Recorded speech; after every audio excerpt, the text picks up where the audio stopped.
Merci, Monsieur le Président. Madame la Vice-présidente, chers collègues, en cohérence avec le nouveau dispositif de contrat rural que nous a présenté ce matin la Vice-présidente Anne Chain-Larché pour les communes de moins de 2000 habitants, le contrat régional territorial destiné quant à lui aux communes de plus de 2000 habitants fait également peau neuve.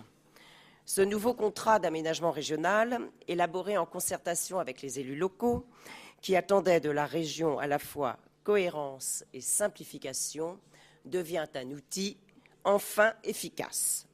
Saluons l'effort mis en œuvre afin de rendre cet accompagnement régional accessible aux communes, aux EPCI et EPT désirant bénéficier d'une aide dans le cadre de leur projet d'aménagement. Ceci n'était pas le cas pour l'ancien CRT, difficilement applicable, particulièrement pour les petites communes qui ne disposaient pas de l'ensemble des moyens pour répondre aux multiples critères et exigences trop restrictifs et contraignants. À titre d'exemple, il convenait de répondre à 4 critères régionaux transversaux de modulation des aides régionales pour pouvoir prétendre à l'éligibilité de l'ancien CRT, comme la lutte contre les carences en matière de logement social, la lutte contre les inégalités sociales et territoriales, l'éco-responsabilité et l'exemplarité vis-à-vis du SRIF. De nombreux maires étaient découragés de voir que la région déployait moult dispositifs qui, à grands coups de communication, pouvaient être séduisants de prime abord, mais dont ils ne pouvaient finalement bénéficier en raison de critères exigeants, contraignants et fortement orientés. Au final, un nombre important de projets étaient inéligibles car ils ne répondaient pas à tel ou tel diktat. De plus, la multitude des dispositifs existants avec leur liste impossible de règles était source de cauchemars pour les élus locaux. On pouvait presque se croire dans un système que Kafka n'aurait pas renié. Aujourd'hui, place au choc de simplification que nous avons voté en mars dernier. Place à la mise en œuvre d'un seul dispositif qui devient la porte d'entrée des communes de plus de 2000 habitants pour la concrétisation de leur projet d'aménagement. Là encore, la transversalité régionale est à l'honneur.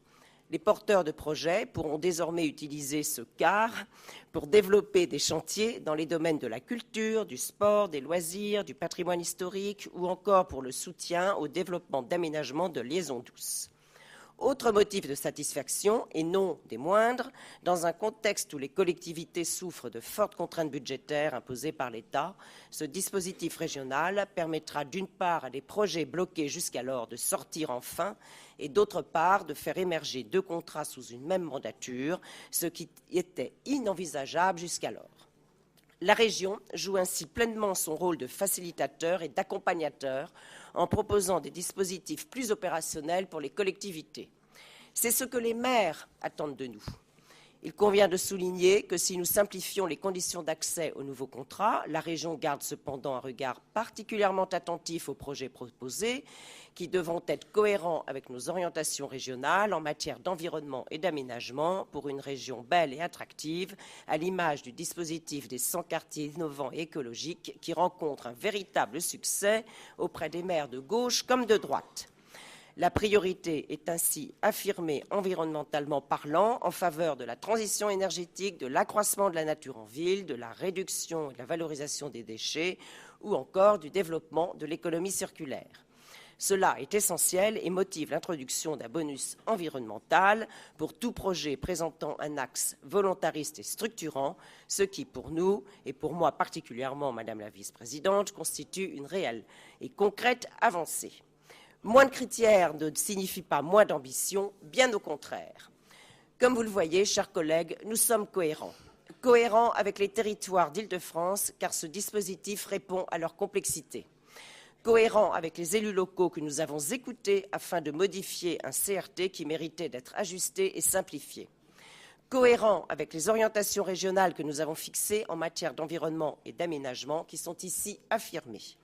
Et enfin, nous sommes cohérents avec nous-mêmes en mettant en œuvre le programme électoral pour lequel nous avons été élus. En cohérence donc, notre groupe votera pour ce nouveau contrat et avec enthousiasme, pour moins de critères, plus de simplification, un dispositif modernisé, adapté, en lien avec les problématiques des territoires et un bonus pour des projets structurants en faveur de l'environnement. Je vous remercie.